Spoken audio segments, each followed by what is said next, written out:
A'udzubillahi minasyaitonirrajim. Bismillahirrahmanirrahim. Assalamualaikum warahmatullahi wabarakatuh.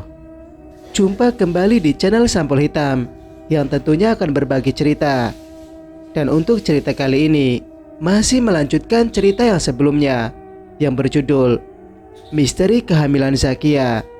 Cerita ini ditulis oleh Yani Santoso. Dan bagi teman-teman yang ingin membacanya secara langsung, teman-teman bisa langsung kunjungi link yang saya sudah siapkan, ada di deskripsi. Tak usah berlama-lama, mari kita ke ceritanya. Selamat mendengarkan. Kenapa ayam dan entokku pada mati, Mbok? Tanya Zakia dengan mata terbelalak. Sementara ayam dan entok piaraannya terlihat berkelimpangan di tanah tanpa kepala. Siapa yang tega melakukan ini semua, Mbok? Tanya Zakia lagi. Entah, Nduk. Siapapun dia, pasti bukan orang baik. Karena bukan ternak kamu saja yang mati. Beberapa tetangga juga ternaknya mati, jawab Mbok Sur. Zakia bersimpu di depan kandang ayamnya. Dia tidak tahu apa yang harus dilakukan dengan ayam dan entoknya yang sudah menjadi bangkai. Sementara selama ini dia sedikit banyak menggantungkan kehidupannya pada ternak piaraannya dan juga sedikit simpanan yang ditinggalkan Gaisan untuk biaya kehidupannya sehari-hari.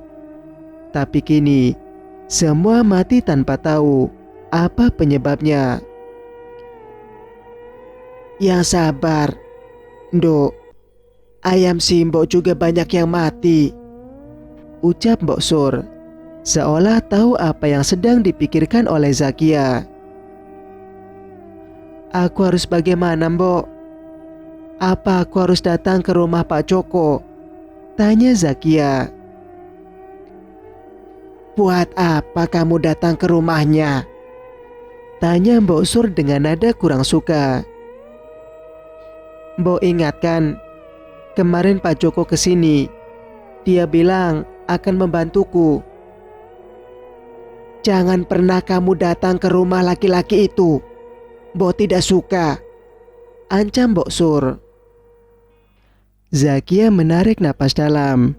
Mbok Sur benar. Dia memang tidak boleh datang ke rumah Pak Joko. Tiba-tiba wajah Zakia berubah. Yang awalnya sedih, kini tampak bersinar bahagia. Rupanya dia ingat sesuatu. Tidak apa-apa, Mbok.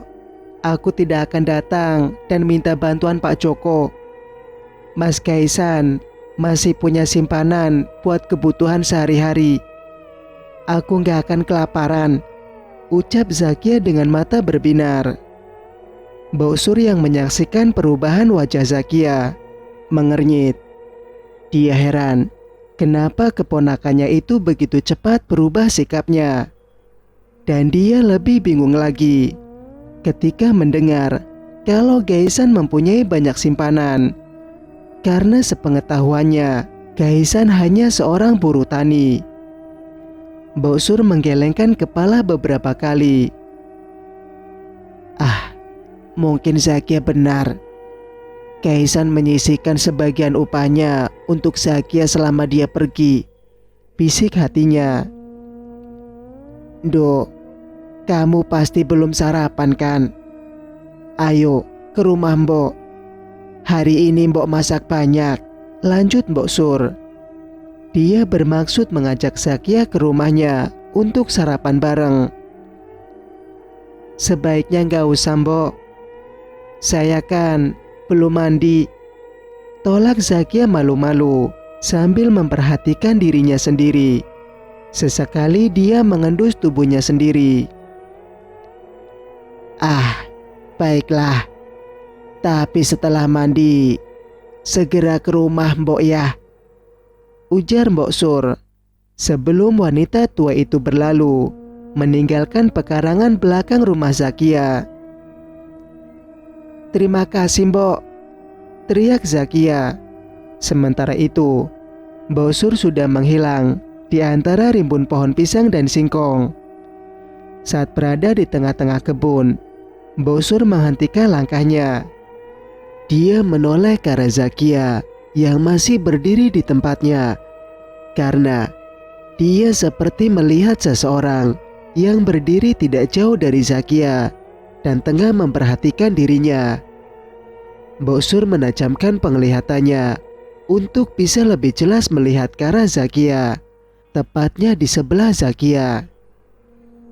Akan tetapi, tubuh renta Mbok Sur mendadak gemetar ketika tatapan matanya melihat jelas sosok yang berdiri di sebelah Zakia. Sosok itu menatap tajam ke arah Mbok Sur, lalu tersenyum. Kaki Mbok Sur seolah terpaku di tanah, susah untuk digerakkan. Padahal dia ingin sekali berlari meninggalkan tempat itu. Akan tetapi, justru yang terjadi, tubuh bagian Mbok Sur menjadi basah oleh cairan hangat yang mendadak keluar tanpa bisa dikontrol. Dan menit berikutnya, Mbok Sur merasakan semua menjadi gelap. Singkat cerita, Mbok Sur, gimana keadaannya? Apa yang terjadi? Mbok Sur perlahan mengedarkan pandangan ke seluruh ruangan. Beberapa kali dia mengerjapkan mata sambil mengingat-ingat hal terakhir yang dia lakukan sebelum hilang kesadaran. Diedarkan pandangannya sekali lagi. Beberapa tetangga berdiri mengelilingi tubuhnya yang terbaring di dalam ruang tamu dan hanya beralaskan tikar. Matanya berhenti pada Zakia yang duduk tepat di sebelahnya. Zakia. Dia di samping Zakia, ucap Mbok Sur dengan mata melotot menatap Zakia. Tetangga yang ada di sana menjadi heran, terlebih Zakia. Dia merasa tidak nyaman karena Mbok Sur begitu ketakutan saat melihat dirinya. Tenang, ayo istighfar dulu. Seorang tetangga kemudian menuntun Mbok Sur untuk beristighfar. Setelah itu, diberi minum air putih yang sudah dibacakan doa. Sudah merasa lebih baik sekarang? Tanya seorang tetangga. Iya, terima kasih, jawab Mbok Sur. Ayo, sekarang ceritakan, apa yang terjadi padamu? Kenapa kamu pingsan di kebun? Tanya seorang wanita yang merupakan istri Pak RT. Tidak ada apa-apa. Mungkin aku kelelahan. Makanya pas jalan tiba-tiba jatuh karena kepalaku keliengan, jawab Mbok Sur. Oh, mungkin sampean kurang darah atau mungkin kurang tidur, timpal yang lainnya. Akan tetapi, tetangga yang berada di sana tidak ada yang tahu kalau sebenarnya Mbok Sur sedang menyembunyikan sesuatu. Ketika dia berbicara, berkali-kali matanya menatap ke arah Zakia. Secara diam-diam, seolah melihat sesuatu yang hanya dia yang tahu. Mbok, ini, minumlah. Tadi aku bikinkan jamu buat Mbok. Zakia mengulurkan gelas pada Mbok Sur ketika tetangga sudah pulang semua. Dengan perasaan ragu, Mbok Sur menerimanya. Ini apa, Nduk? Tanya Mbok Sur. Itu jamu, Mbok, jawab Zakia singkat. Mbok Sur sekali lagi menatap cairan yang berada di dalam gelas. Tiba-tiba perutnya terasa mual dan ingin muntah. Minumlah, titah Zakia dengan suara lembut. Nduk, Mbok mau. Mbok Sur masih menatap gelas yang diulurkan Zakia padanya Perutnya yang merasa mual kini semakin menjadi, manakala dia melihat dengan jelas apa yang ada di dalam gelas tersebut. "Minumlah, Mbok. Ini aku buat sendiri tadi. Bisa mengurangi rasa pusing," ucap Zakia. Kembali meminta Mbok Sur meminum ramuannya. "Tidak, Nduk. Mbok sudah sehat. Sudah sembuh," tolak Mbok Sur. Dia meyakinkan Zakia sambil berusaha bangkit dan duduk sambil bersandar di dinding. "Gak apa-apa. Sini, biar Zakia bantu meminumkan." Zakia langsung mendekat, merangkul tubuh Mbok Sur dengan sebelah tangannya. Sementara sebelah tangannya lagi berusaha mencekoki Mbok Sur dengan ramuan yang dibuatnya. Mbok Sur tidak bisa melawan. Tubuh tuanya ditambah kondisi yang baru saja siuman dari pingsan membuatnya terlalu lemah untuk menolak. Walau Mbok Sur menolak untuk menelan dengan cara menyemburkannya, namun tetap saja sebagian isi gelas tersebut masuk ke dalam perutnya. Akan tetapi Mbok Sur justru merasa aneh. Dia tidak muntah. Padahal sebelumnya bau aneh dan menyengat keluar dari minuman tersebut. Dan kini, setelah beberapa saat, Mbok Sur justru merasakan tubuhnya begitu bugar. "Itu tadi ramuan apa, Tondo?" tanya Mbok Sur penasaran. "Oh, itu ramuan buatanku sendiri, Mbok. Aku belajar membuat dari Mas Kaisan," jelas Zakia. "Belajar dari Kaisan?" gumam Mbok Sur yang direspon dengan anggukan kepala oleh Zakia. Dalam hati, Mbok Sur bersyukur. Setidaknya Kaisan mengajarkan sesuatu yang bermanfaat kepada istrinya. Di sisi lain, Zakia tersenyum simpul karena sebenarnya ramuan tersebut Kaisan yang membuat. Tidak lama setelah Mbok Sur pergi, Kaisan datang kembali, mengatakan pada Zakia kalau dia ingin mengambil sesuatu yang tertinggal di rumah. Ketika akan pergi lagi, dia mengatakan kalau Mbok Sur pingsan dan segera membuat ramuan yang dititipkan pada Zakia. Setelah memastikan keadaan Mbok Sur membaik, Zakia pamit pulang ke rumahnya. Dalam perjalanan pulang, Zakia tersenyum sendiri. Terlebih ketika dia melewati kebun kosong di samping rumahnya, kebun yang membatasi rumahnya dan rumah Mbok Surti.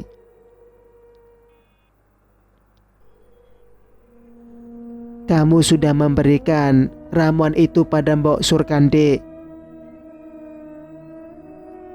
"Sudah dong, Mas. Dan Mbok Sur langsung sembuh loh." "Memang tadi ramuan yang kamu buat bahannya apa saja, Mas?" tanya Zakia. "Tidak ada di sini. Kapan-kapan Mas ajari cara membuatnya ya." "Wah, mau banget aku, Mas. Syukur-syukur bisa menolong orang," ucap Zakia girang. Bola matanya bersinar ketika dia akan diajari cara membuat ramuan. "Mas, kenapa tadi nggak jadi berangkat kerja?" selidik Zakia. "Mas kangen kamu, Dek. Makanya Mas pulang, nggak jadi berangkat kerja." "Memang Juragan Mulia tidak marah, Mas?" tanya Zakia lagi. Karena dia tahu Pak Mulia sangat mempercayai suaminya. Jadi Zakia merasa sedikit heran ketika suaminya pulang awal. Sesampai di rumah, Kaisan menarik tangan Zakia lalu segera mengunci pintu. Zakia merasa sedikit heran dengan kelakuan suaminya. Namun dia hanya menurut saja dan tidak lagi banyak bertanya.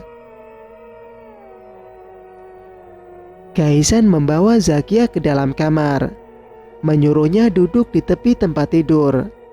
Sementara dia duduk di sebelahnya. Digenggamnya erat telapak tangan Zakia. "Tanganmu dingin sekali, Mas. Kamu sakit?" tanya Zakia ketika merasakan kalau tangan yang memegangnya begitu dingin. "Tidak, Dek. Mas baik-baik saja. Mungkin karena tadi baru cuci tangan sehabis membuat ramuan," gila Kaisan. "Dek, dengarkan apa yang akan Mas katakan padamu sekarang," lanjut Kaisan. "Apa, Mas? Kok sepertinya serius sekali?" Zakia mengernyit melihat wajah Kaisan yang tiba-tiba berubah sangat serius. "Bukan apa-apa, Dek. Tapi Mas harus memberitahukan padamu. Demi kita berdua. Kamu mau kan berjanji pada Mas?" Zakia memutar tubuhnya hingga kini dia menatap wajah laki-laki yang duduk di sebelahnya dengan jelas. Wajah suaminya itu terlihat sedikit pucat dan pias.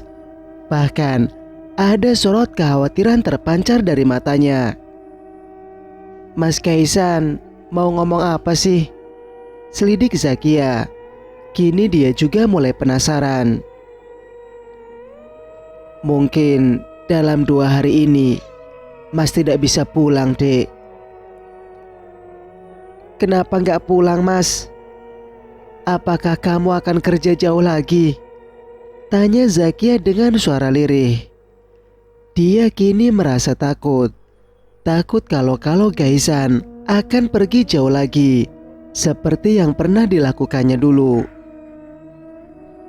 "Tidak, Mas hanya ada urusan sedikit dan hanya pergi ke kota saja untuk membeli barang dagangan. Kamu tidak usah takut begini," ujar Kaisan sambil mencubit hidung Zakia. Mendengar penjelasan Kaisan, Zakia merasa sedikit lega. Tiba-tiba dia teringat dengan bungkusan yang ditemukannya di bawah bantal suaminya. Bergegas, Zakia bangkit dari duduknya. Dia pikir kalau barang yang ditemukannya adalah dagangan milik Kaisan. "Tunggu sebentar, Mas. Aku akan ambilkan sesuatu," ucap Zakia. Lalu dia berjalan menuju lemari dan mengambil sesuatu dari salah satu laci. "Mas, ini milik Mas Kaisan kan?" tanya Zakia sambil memperlihatkan 2 bungkusan kain berwarna putih. Kaisan tersenyum melihat barang-barang yang ditunjukkan Zakia padanya. Lirih dia berkata, "Itu milikmu sekarang, Dek. Mas sengaja meninggalkannya untukmu, agar kamu tidak lagi kesusahan dan kerja keras lagi. Cukup aku yang bekerja." Jadi semua ini memang Mas Kaisan yang meletakkan di sini?" gugup Zakia bertanya. Ada rasa tidak percaya ketika Kaisan mengatakan kalau emas dan perhiasan itu sengaja ditinggalkan untuknya.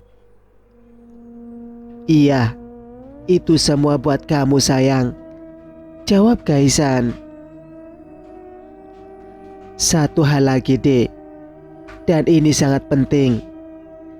Jangan sekali-kali mengatakan pada orang lain, siapapun itu, kalau aku di rumah."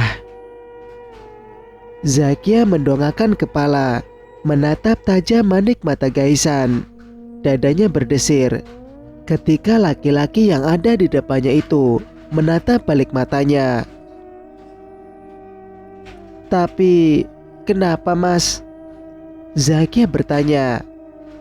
Dia tidak mengerti kenapa Gaisan melarangnya untuk memberitahukan pada orang lain. Bukankah ini hal yang bagus jika mereka tahu kalau suaminya ada di rumah? "Pokoknya kamu harus menyimpan rahasia ini, Dek. Jangan beritahukan pada siapapun." "Termasuk Mbok Sur dan Mbah Timo?" tanya Zakia lagi. "Iya, termasuk Mbok Sur dan Mbah Timo," jawab Gaisan. Gaisan memeluk tubuh Zakia erat. Saking eratnya, membuat Zakia sedikit kesulitan untuk bernapas.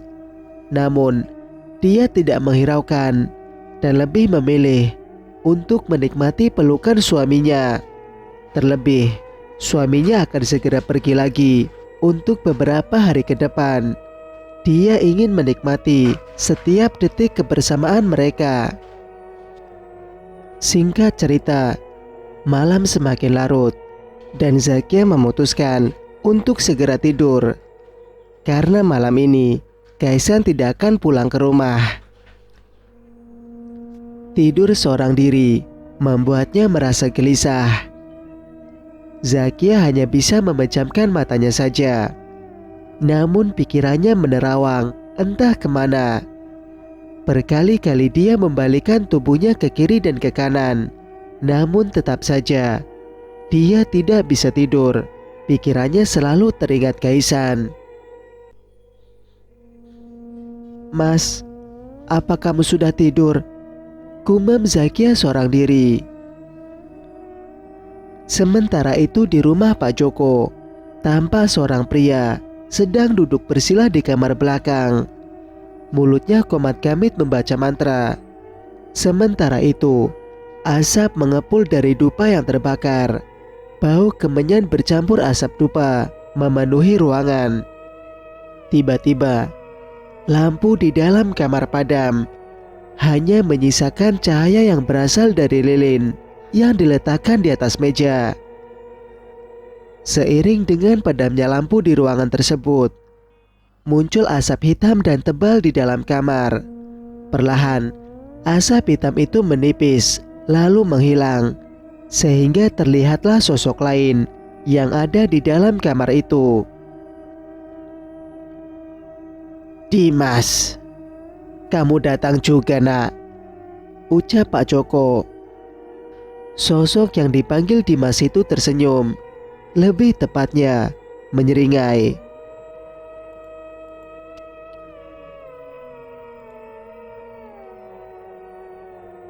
Cerita pun bersambung. Bagaimana menurut pendapat kalian? Jika kalian suka dengan ceritanya, jangan lupa untuk like. Dan bagi yang belum bergabung, silakan untuk subscribe channel ini agar bisa mendengarkan cerita-cerita berikutnya. Wassalamualaikum warahmatullahi wabarakatuh.